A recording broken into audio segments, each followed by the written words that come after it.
the chemistry between you was off the scale. It was very spicy, the scenes. Are there going to be any more spicy scenes? It's Bridgerton, a lot for goodness more. sake. Because the staircase spice, Yeah. I was feeling it.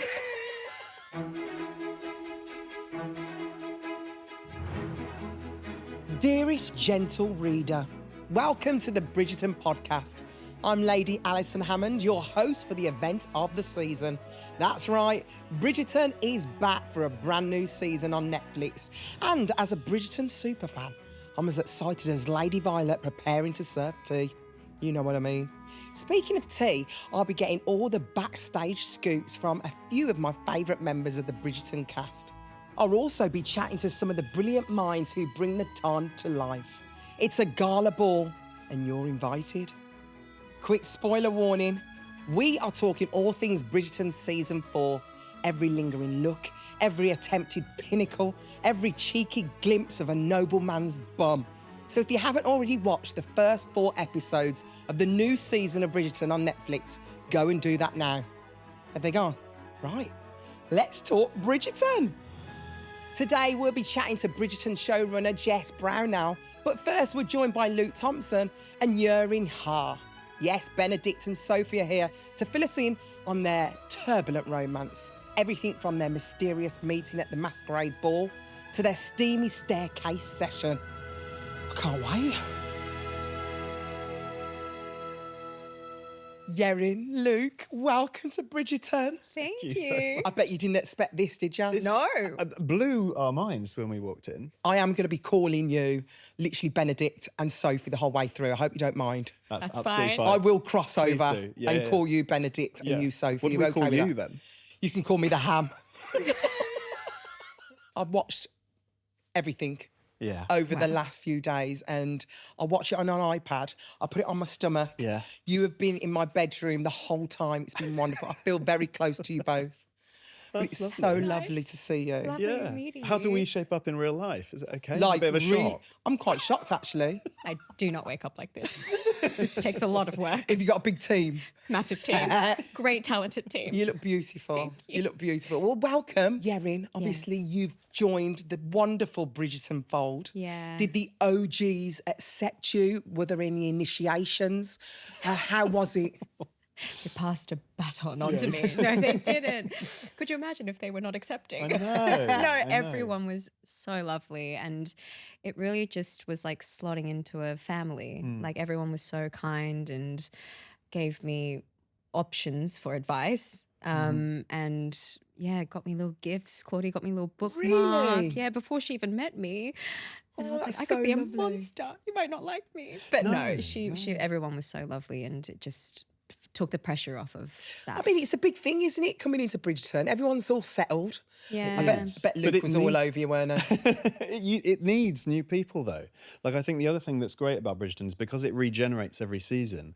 Actually, we're desperate to welcome new people in because we want, Sophie and Yerin to come and Sophie and Yerin being the same person, obviously, to come and sort of, stretch the world and make it richer every time. Yeah. So it's a nice family to, we've been in it since the beginning, and I always think like if it's it was a good dynamic to have a bunch of British actors being ordered about by Americans. Yes. It actually makes for quite a good combo, actually. And so it's nice. It's a proper home. It's a then you've proper got family. Aussie blood coming in. Yeah. And everyone just gets on with it, You know, I've been to the set.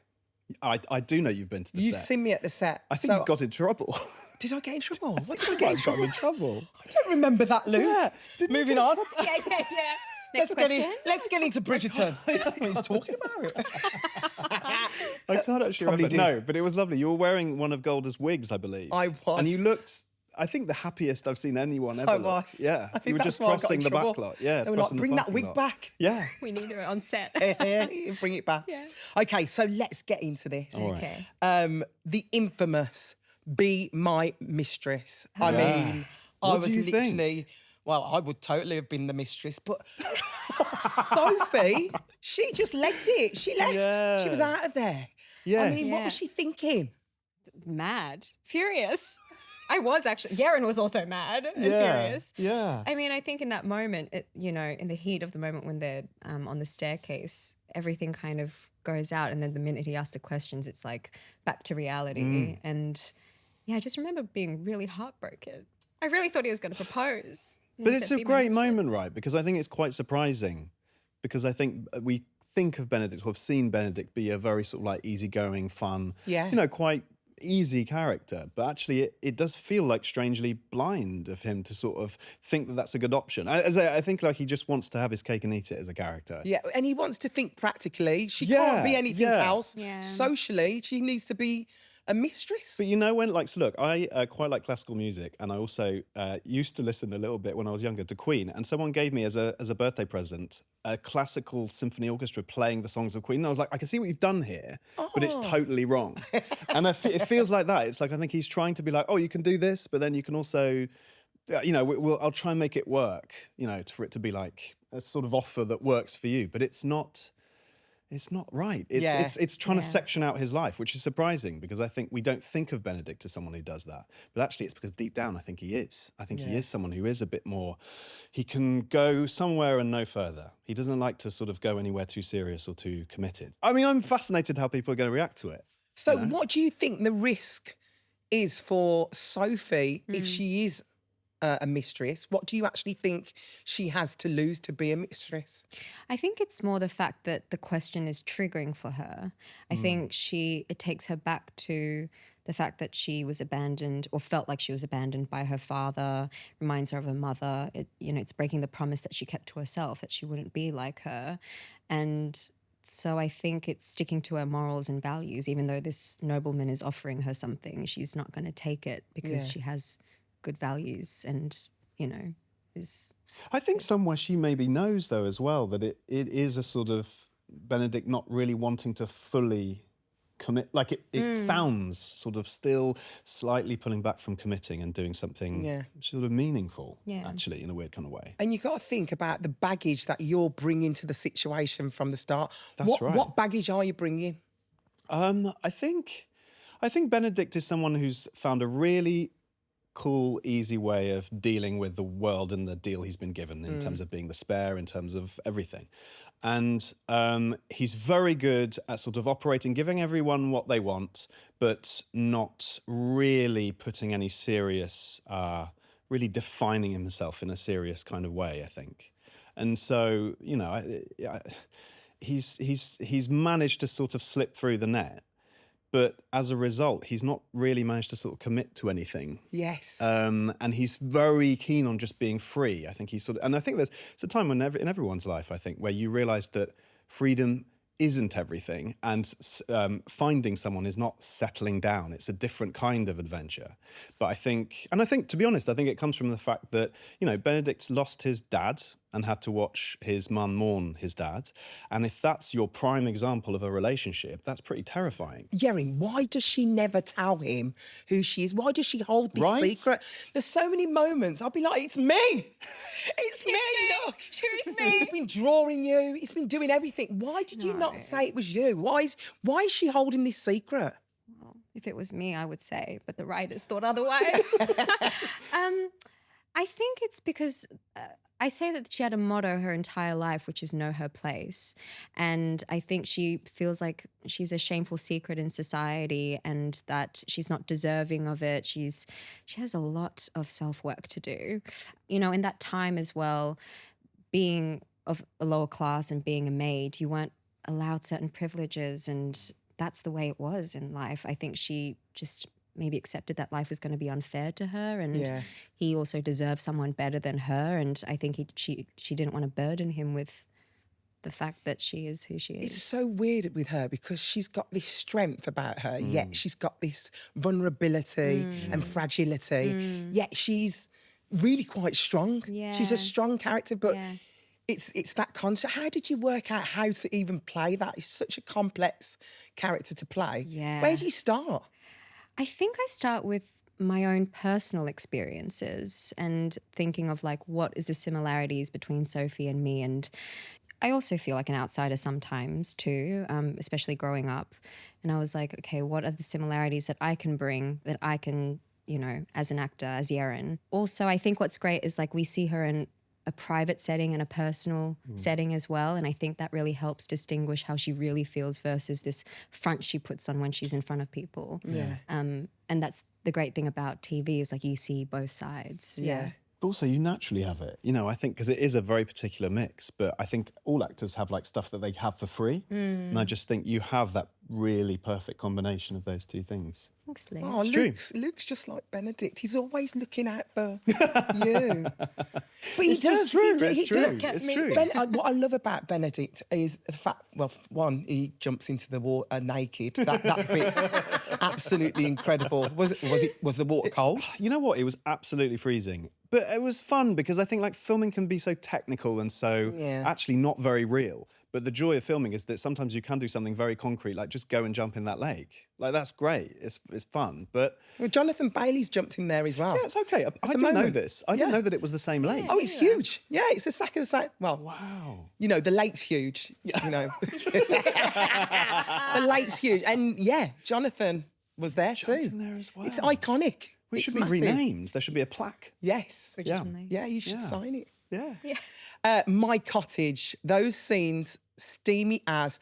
Do you feel like that cosy space and that provided that energy for the two characters to kind of fall in love there? Yeah, Yeah, definitely. I it mean, that's their problem, right? They're always falling in love in little bubbles. They can't Yeah. do it in the real world, so they do it in the Masquerade Ball, which is sort of like one dream, and then like this weird cottage environment, which is outside the town. And well, that's sort of the tension of the show, right? Is well, for this story, I think, is how to get past the honeymoon. You know, they're good at the honeymoon phase. They're good at like just being together in a dream world, but then it's like, how do you then be in a relationship like properly?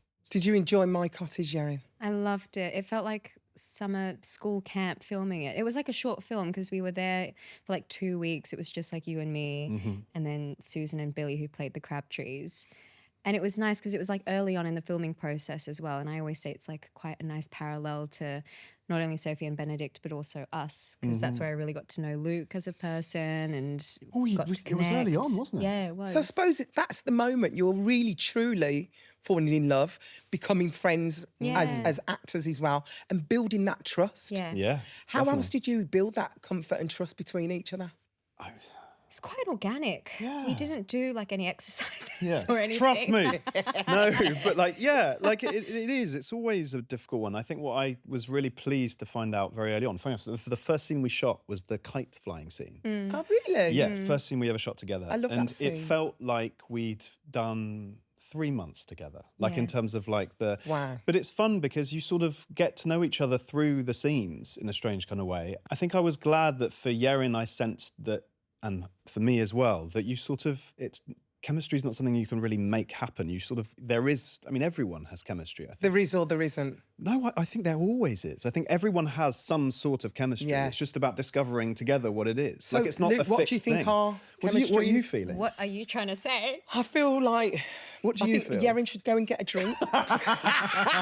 She can go into the house. Try and go to the house. She can go into the house. Screen. No, but seriously, like the chemistry between you was off the scat. It was very spicy, the scenes. Good. Are there going to be any more spicy scenes? I just want to know it for a friend. What, Friends for asking. the next part? Yeah, of Well, course yeah, will. is there a lot more spice to It's come? There's Bridgerton, a for lot goodness more. sake. Because the staircase spice, Yeah. I was feeling it. That Yeah, was pretty mild. yeah, we're getting, Babes, It's like that hot wings thing. You go hotter and Yeah, hotter, yeah, don't yeah. you? It's like It's hotter every yeah. time, Alison. Well, I have met Jonathan Bailey. Yeah. Right. And he was saying that when he was doing his spicy scenes, You poked him with a cushion, didn't you? well, he said it was a ball. You had a ball between you, but we had to use a cushion. You did. Yeah, well, me and You and me Jonathan. and Jonathan. Yeah, when you were doing I was it, just yeah. wondering, do you use a ball or a cushion? What when you're, what is the comfort thing? What did There's a you cushion, have? isn't it? There's a cushion. Yeah, there's a thing. There's a cushion. There's a cushion. There's a cushion. There's a cushion. But not Soft much cushion. else. Not much else. And actually, it's funny because when when I was doing the lake scene and I had you have some sort of covering, and weirdly, I can't tell you, the covering looks more stupid than It's- actually just being naked. I think It feels like a just sick looks bag. So silly. Yeah, it looks like a big sick bag. And poor Yerin had to look, because I was supposed to have come out of the water, and she just had to pretend to look at me coming out of the quite water, and it was just distracting. me with this So that was just a ridiculous pretend? sock. Yeah, with this ridiculous sock on. And he just like puts his head down because for some reason actors think they're invisible immediately like, when they "Don't put look their at head me," down. Yeah. And I was like, I can see ya. That just shows how much of a good I know, actress she see? is. See, Because it's I the would power never of have known. imagination. I know. It was so I'd never have good. known. Guys, thank you so much for being here. This podcast wouldn't be anything without you two, so I'm glad you said yes. I can't wait for part 2. I'm very Thank excited. you. And it's so lovely to meet you. Yeah, Lovely you meeting too. you too. I'm going outside. Absolutely not, Mrs. Crabtree will not like it. You need to heal. You may not condone my actions, but you will have to keep my secret. No. Come. Oh, I love my chat with Luke and Yurin. Aren't they great? And I can't wait to see what happens next after that Be My Mistress moment.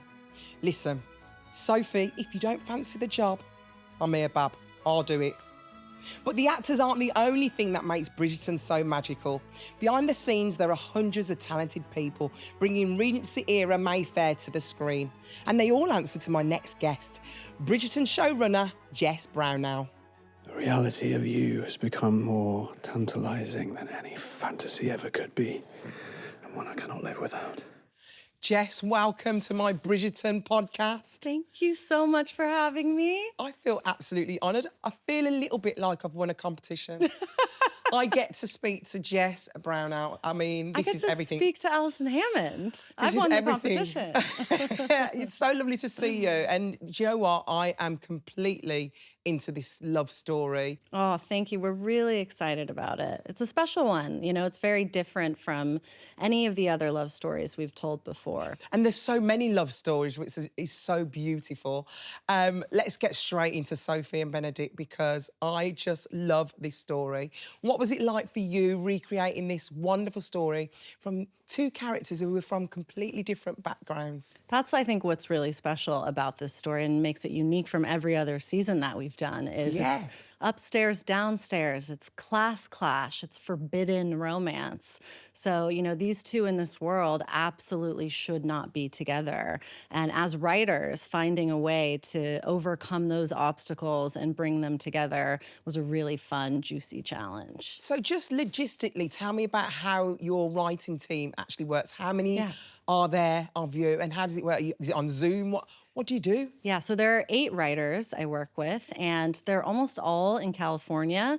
We're all like Californians doing an impersonation of British people. Do you? Yeah, we have a British historian who comes in and tells us like your grammar sucks. You know, you guys weren't educated on who and whom clearly. Yeah. But yeah, there's 8 of us. We're on Zoom, you know, doing LA hours mostly, and each writer takes control of one episode.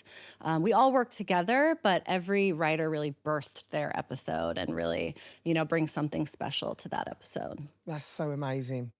So when it comes to the book, what's important to keep from the book? What are you excited to modernise for television? Tell me a little bit about that process. Yeah, for us, we do kind of a book club when we first start the season where we reread the book. Most of us have read these books several times at this point. Yeah. And we talk about, okay, what are those key moments that really pop out and make us swoon, you know, and make all the readers, the fans of the book swoon. So for this season, one that stands out a lot was the lake scene in part 1. Yes, the late scene. The first kiss? The first kiss. I yeah. love that bit. At my cottage, you know, at that whole set piece. So this book I think was actually very adaptable to the screen because there are so many very visual set pieces. Yeah. So what was the inspiration behind that late scene? Yeah. Was it Jonathan? When we first saw Jonathan way back then, was you feeling like I needed another late moment? Well, you know, even the Jonathan scene in the lake was an homage to Jane Austen, you know, if you're going back to Mr. Darcy coming out of the lake and, you know, one of the film adaptations. I love a bit of water. I love a bit of water. Love a bit of water. Yeah, we like, you know, a little bit of nakedness. getting a little wet on this Yes, show. please. Tell me how you crafted Sophie. I love the fact that she's Korean. I love everything about that. And did you pay any homage to her culture and heritage at all? Yeah, absolutely. So we knew when we were casting the role that we were seeking out an East Asian lead, but it was Yeren herself who really stood out. The moment we met her, we knew no one else could play that role. She brings so much to the table. She's, has this depth and this old soul, but she also has this playful energy that comes out over the course of the season. I think our names are the pieces of our culture that so many of us carry forward. So it felt really important to honor her ancestry by changing the name to Beck. And I was able to consult with Yeren directly on that and invite her to collaborate. I was like, do you have anyone in your family or your friend group, who you want to honor? And we were kind of like, no, but Beck, sounds really similar to Beckett. So that really worked out. And then we didn't want to otherize her too much by making her culture too much of a thing. But I think there are little moments in the production design when we do call attention to the fact that her ancestors are Korean. Oh, right. Like what? Well, I'll be jumping ahead, but it'll Can be you not something. tell me yet? It'll be something in part 2. There's Really? little moments in part 2, and also in Araminta's household because Sophie's father is Korean. Araminta is of Chinese descent, but she married a man of Korean descent. So there are both Korean and Chinese influences very subtly in the production design in So that I need house. to look at the decoration Yeah. maybe of the house. Thank you. There's a little Yeah. nugget there. Little see? Easter eggs. I love that. We've got to talk about that My Cottage. I mean, dreamy scenes, very intimate. They are in complete crush mode. Yeah. Tell me a little bit about that. Yeah, so I think one of the themes of this season is about fantasy versus reality and how you can't have one without the other. You need a little bit of both. But in pursuit of that theme, I think we spend a lot of our first part in fantasy mode, and My Cottage is the perfect summation of that piece of the theme. I think out in the country, both Benedict and Sophie get to live outside of the class rules of London society a little bit, which allows them to really establish their connection going forward for the rest of the season. I feel like Benedict is really all about pleasuring Sophie. It's all about her experience, which I love. And I Yeah. feel, is that all to do with the fact that it's Shondaland's vibe to talk about the women's experience? I love this. Very much, very much. I mean, I think the women are in so many ways our key protagonists. Of course, we're interested in Benedict's experience too, but perhaps we're trying to balance the scales a little bit of how, historically in media, men's gaze and men's pleasure gets focused on a little bit more. In a world in which women don't have a lot of agency over much in their lives other than marriage and sex, it's very important in those intimacy scenes to let the women be the ones experiencing the most pleasure. Thank you, Jess. You're so welcome. Thank you so much. Thank you.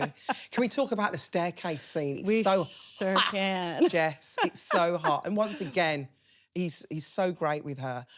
What does it mean for both of them on that stairwell? Yeah.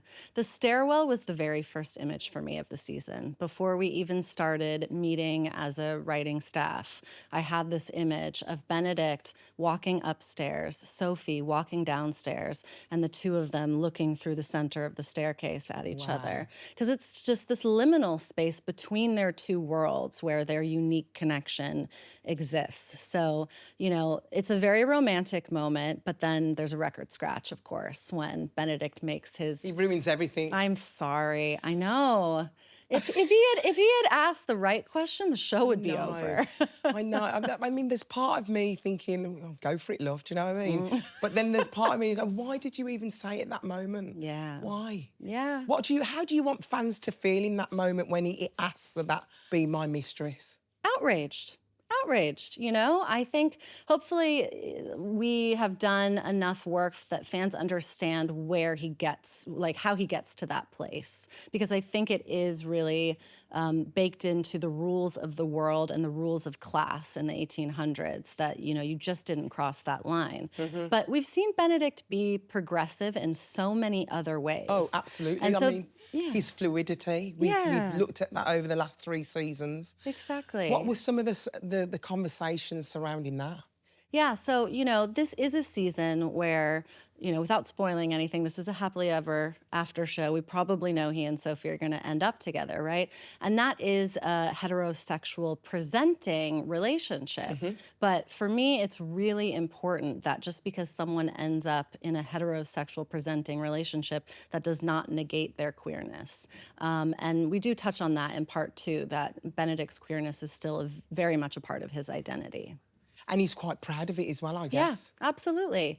Quite proud of that piece of him, and yet still, when it comes to class, will ask someone to be his mistress because he's too scared of that line in the sand. So class is, really the big hurdle in our world. But we don't want to give anything away. We've got to be very careful in this Yeah. podcast, do you know what I mean? We don't want to give anything away, Jess. Okay. Let's talk about The Pinnacle. Oh, Loved yes. it. Yeah. Why did you choose Francesca to explore this storyline? Well, first of all, I think it's really fun on the show that everyone gets to have perfect orgasms. Usually they orgasm within a few minutes and often at the same time, which is magical. But we're a show about love in its many forms, and I also want to present intimacy in its many forms. And my understanding is that the majority of women struggle to orgasm. And I think normalizing that and representing that on screen was really important to me. It's important to me to also emphasize that just because Francesca can't immediately have an orgasm doesn't mean that her love with John isn't real. Yeah. It just means that she's the kind of character who's not quite in touch with herself, maybe metaphorically and literally. There's many types of intimacy throughout this season. I mean, you've got married, casual, alone time. How do you hope people feel when they see all these different types of intimacy? That's a good question. I think what I want people to take away from this season in general is lessons about courage, whether that's in the bedroom or outside of the bedroom. It's a season where you have two people who really need to be brave if they are going to get the kind of love and sex that they want. Benedict needs to be brave about commitment, and Sophie needs to be brave about allowing herself to dream and believe in a bigger love and believe that she deserves pleasure. So I hope that people are brave enough to have some, even if it's just alone, intimate time. Be brave. Go through. Go all the way. Go all the way. We've got to talk about I Am the Tea moment. Okay. It's just brilliant. How did that even come about in the writing studio? Do you know what? Every season, Shonda doesn't write, the show. She usually just gives notes on it. But once in a while, she'll go, I want to take a crack at that scene. That is one of the scenes, one of the few scenes that Shonda wrote for the show. And it is iconic because it's Shonda frickin' Rhimes. That's why. She knows what's up. She knew what to do. So that is, Yeah. I think you need to make T-shirts. I am the tea. You need to deal with it. Yeah, it's pretty good. Let's talk about the Penwoods moving next door. That's a really big moment. It really shakes things up. What's the impact gonna be? It really heightens the stakes for us in the back half. So if we're talking about part 1, really being emblematic of fantasy in our theme, part 2 is all about reality and how Benedict and Sophie navigate these differences of class.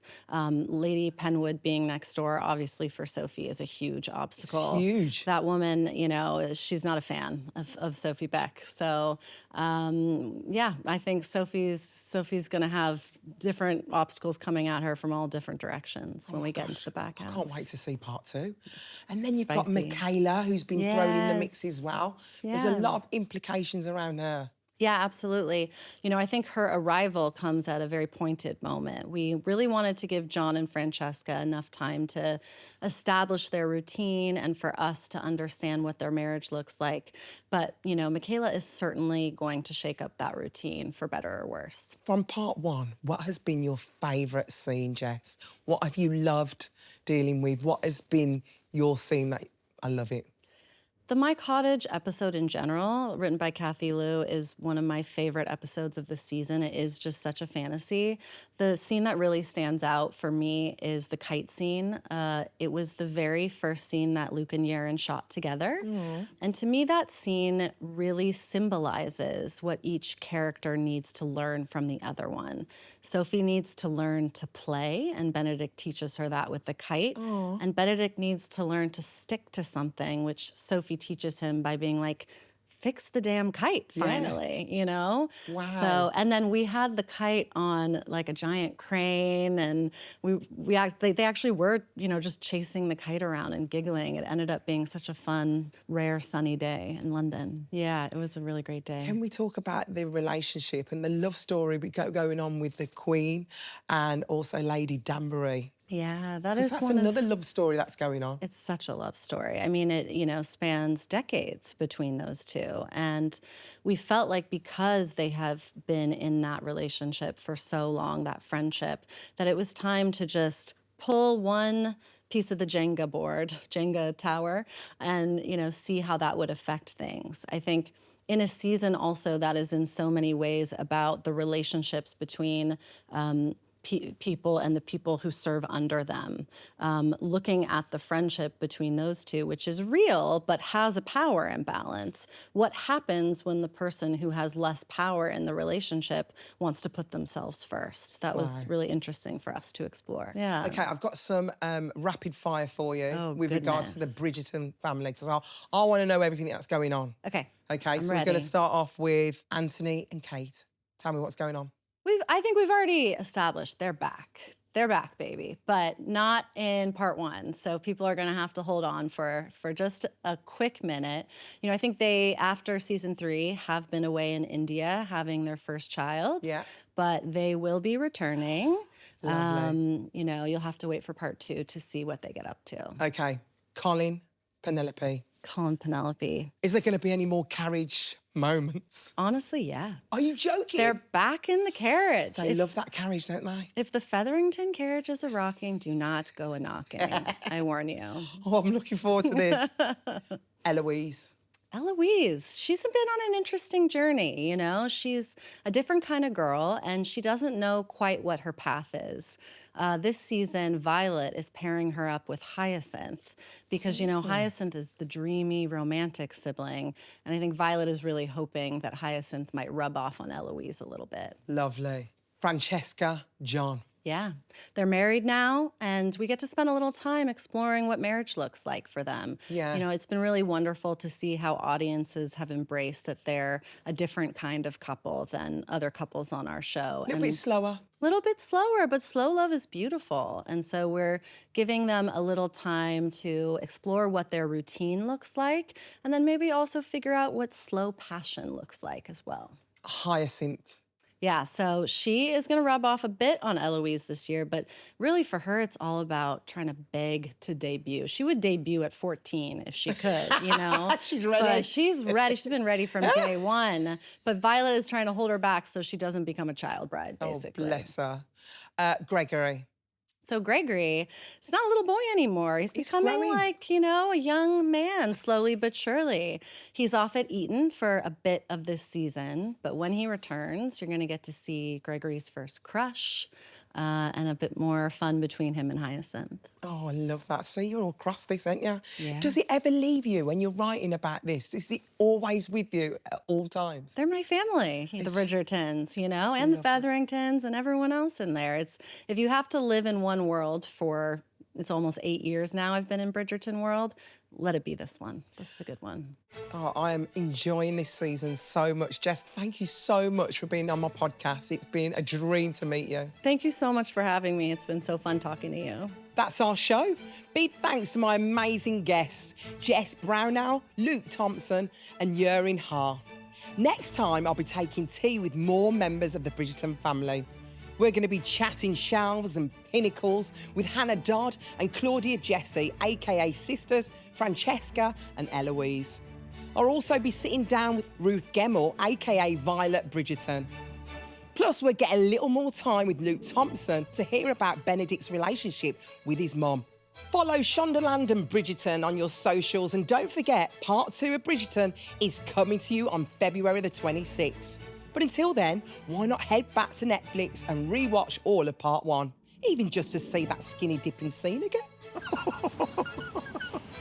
Until we meet again, this is Lady Alison Hammond wishing you, dearest gentle reader, a fond goodbye. Ta-ra!